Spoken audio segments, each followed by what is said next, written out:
Hi, everybody. I'm Dan Wells. I write horror, fantasy, and science fiction, and I talk about games on the internet. Today we are talking about After the Bomb, yet another of the Palladium RPGs that kind of started me off on this whole career, this whole hobby.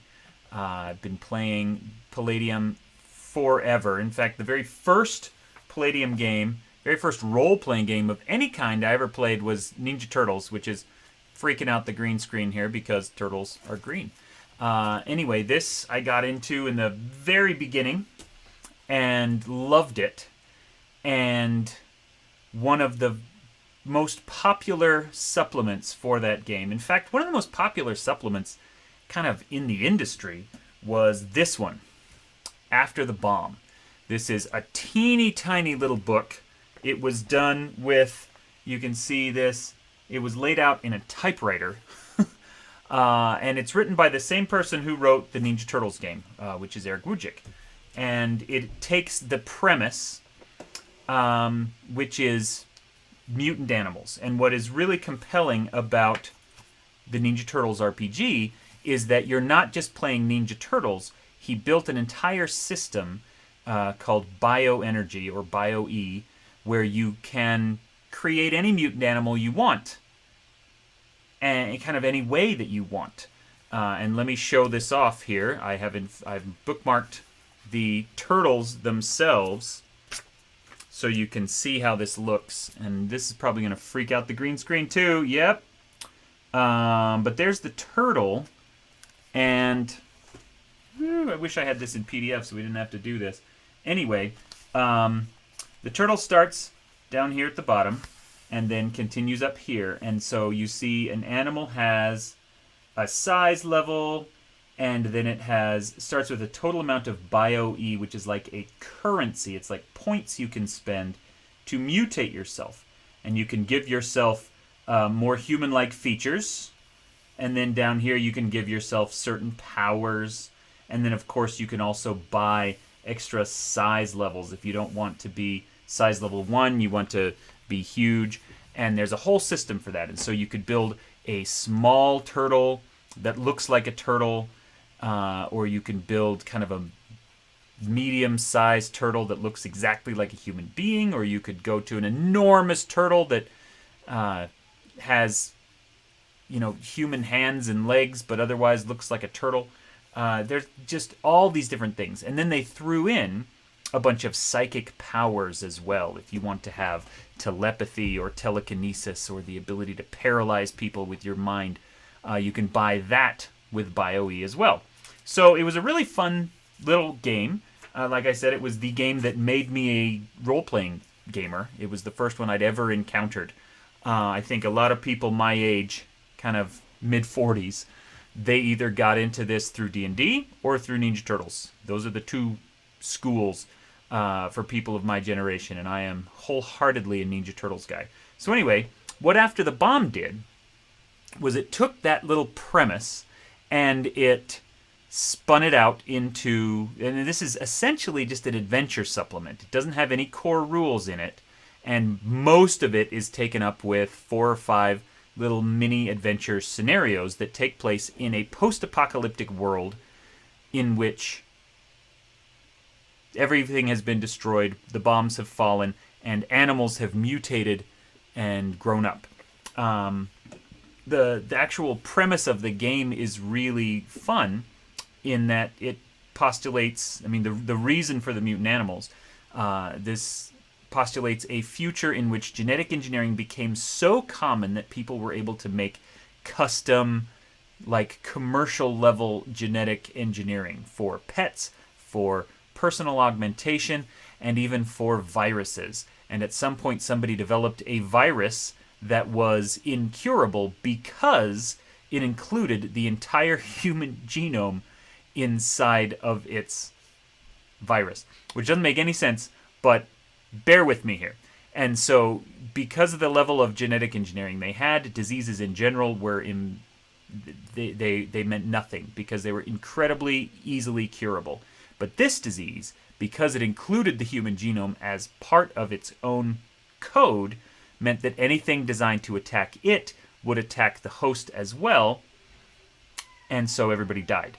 Like 75% of the population died, and then the people who were left decided that the best solution to this was to get into a war and stop each other from, like, the few countries that managed to stay clean and uninfected through bombs at the other countries so that they would stay away, and maybe just try to kill everyone who's infected and thus kill the disease.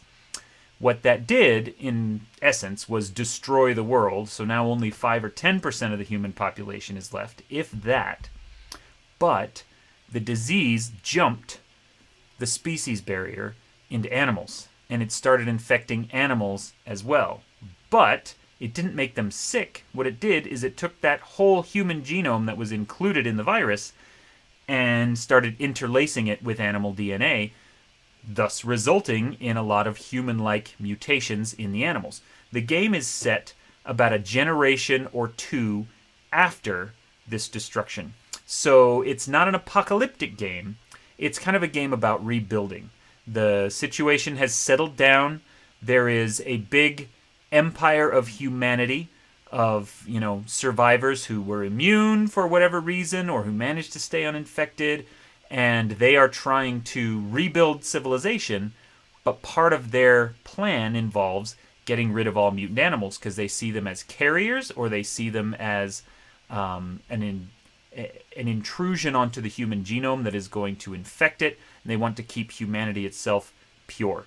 There's a lot of themes of white supremacy involved in the villain of this group.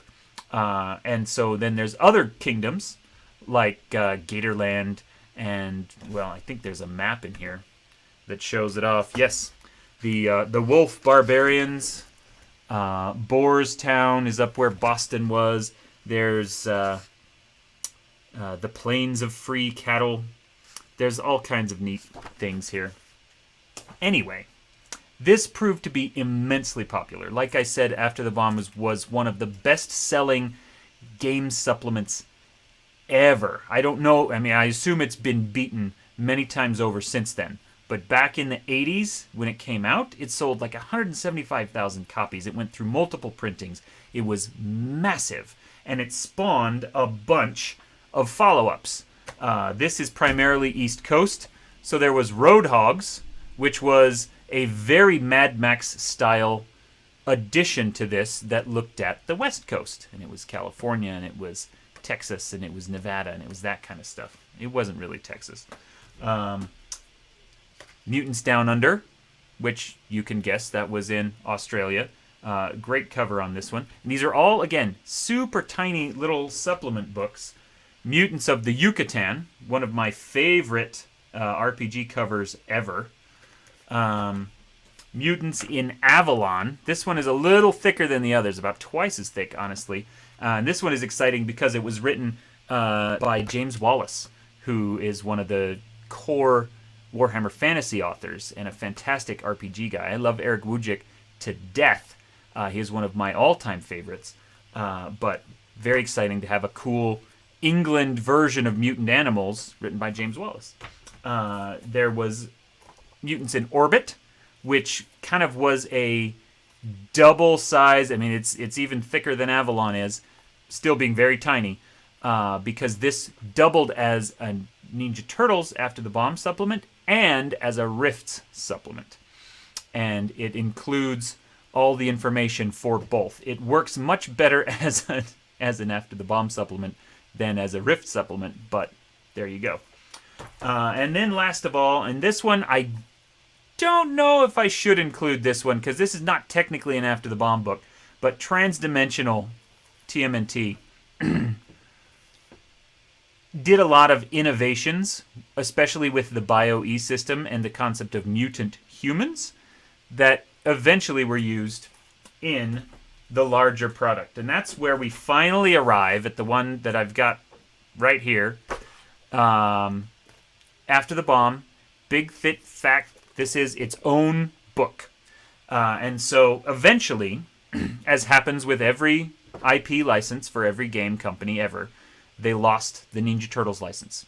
But they still had this really good, really popular mutant animal system, and they wanted to keep using it. And After the Bomb had proven by far to be the most popular iteration of that Ninja Turtles rule set. And so they came out with a brand new role-playing game, core book, and revamped a lot of the rules. And it is After the Bomb. And so rather than now being just a tiny little splat book for the Ninja Turtles game, it is its own thing with much more world information and an enormously expanded animal section. I have talked about a lot of Palladium games on this channel before, and so you know that I share the general opinion that the Palladium rule set, while certainly the one that taught me how to roleplay and has a special place in my heart, is old-fashioned and kind of clunky. The iteration of it that shows up in After the Bomb is actually the best version of the Palladium rule set that has ever appeared. They have streamlined a couple of things. They have tweaked the skill system a little bit. They have done a lot of really good, clever things with it. And so if you love the Palladium rule set, ostensibly it's all a single rule set, but every book kind of refined it a little bit or tweaked it here and there. After the Bomb is the apex of that rule set. So it's a really good one to pick up. You could play Rifts, but modified slightly for these rules. I don't know if you really could do that. I've done that, but I don't. You have to throw some things out as different skills and things like that. Anyway, the point is, it's the best version of a rule set that is kind of controversial. A lot of people really, really hate it.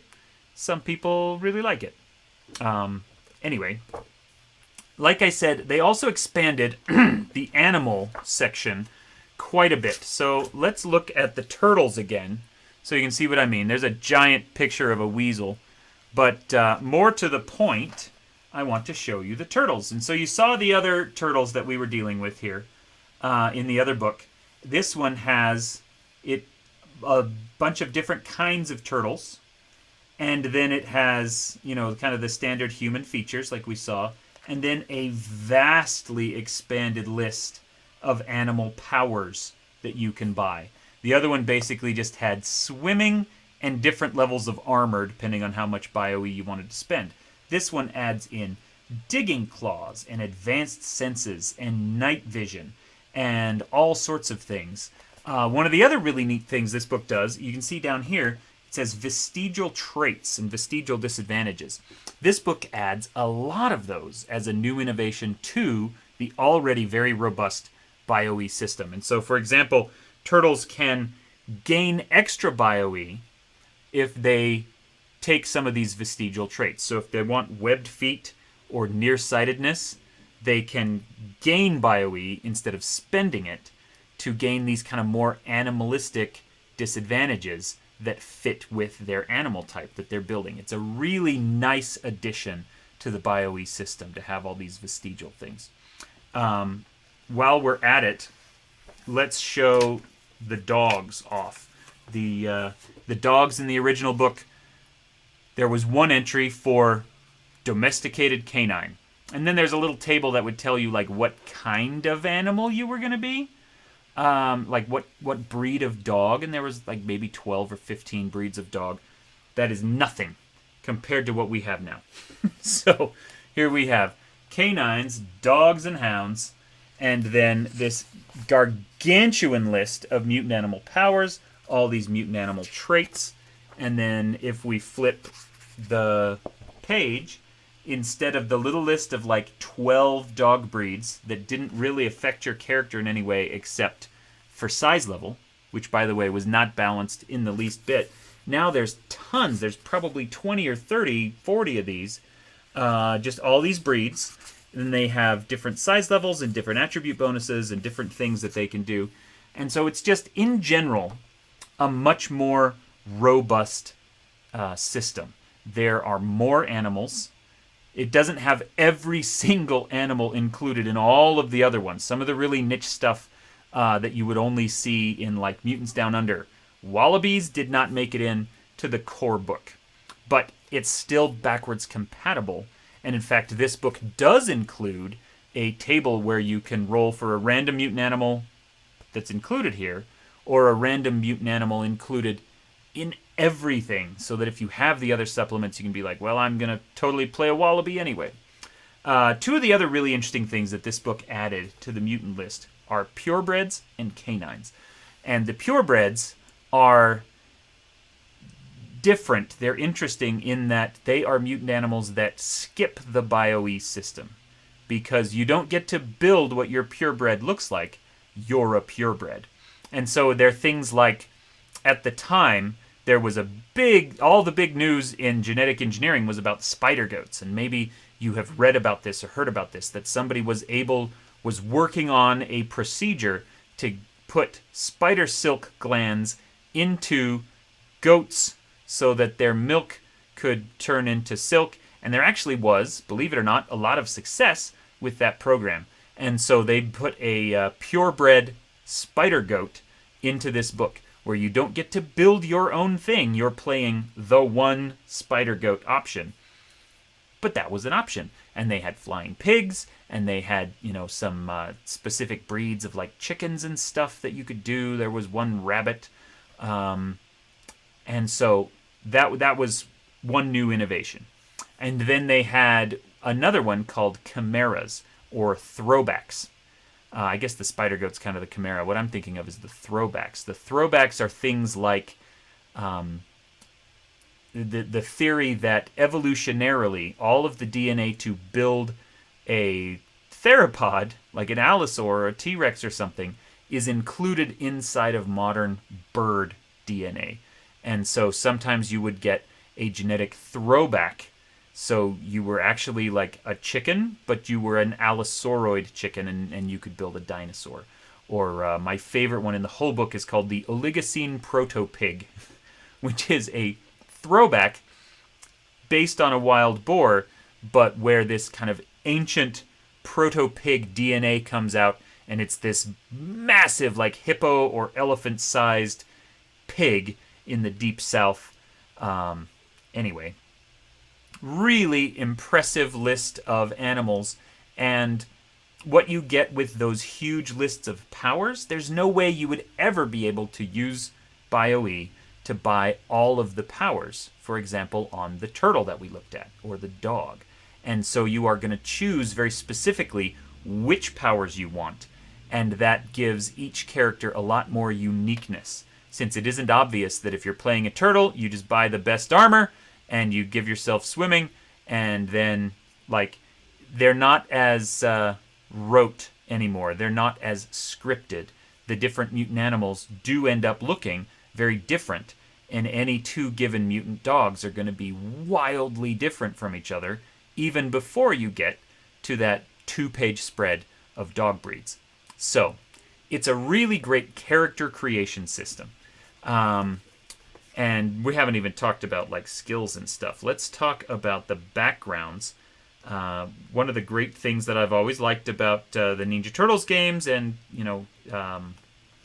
Heroes Unlimited, which is connected to it, is that as you are building characters, one of the things you will roll is called background. And this one doesn't have a super extensive background list in the same way that some others do. But you can start with a feral background, or raised on the frontier, villagers and townies, border area, elite militia, guerrilla warrior, raised by bandits, freed slave, or one of the academic underground. And each of those backgrounds will then give you a different skill selection, which skills you can choose, what kind of skills you can choose. It will give you maybe some attribute bonuses here and there. So, like, if you get one of the academic background, you're going to be much smarter, much smarter and more learned in a wider range of scholarly topics than, say, someone who is raised by bandits. But someone who's raised by bandits is going to have a lot more weapons training and survival training than someone who just travels around, finding books in ruined libraries and things like that. So, really neat stuff. The game itself is a lot of fun. The premise is understandable to everyone. We are going to play a post-apocalyptic game in which we are all mutant animals, just like Ninja Turtles. Or nowadays you could also say, well, it's kind of like Zootopia after the bombs fell, or something like that. We are familiar with this idea of anthropomorphized animals. And so you can take something like the old Disney Robin Hood, but then project it into this post-apocalyptic future, and everyone goes, oh, okay, I get it. So we're like furries running around blowing stuff up. I'm like, yep, that's the game. Kind of a silly premise, but an easily understood premise, and a lot of fun to play through with a lot of different options. Now, the book also includes, at the very, very end, updated versions of those original... it freaks out the green screen. Of those original scenarios from that very first After the Bomb book.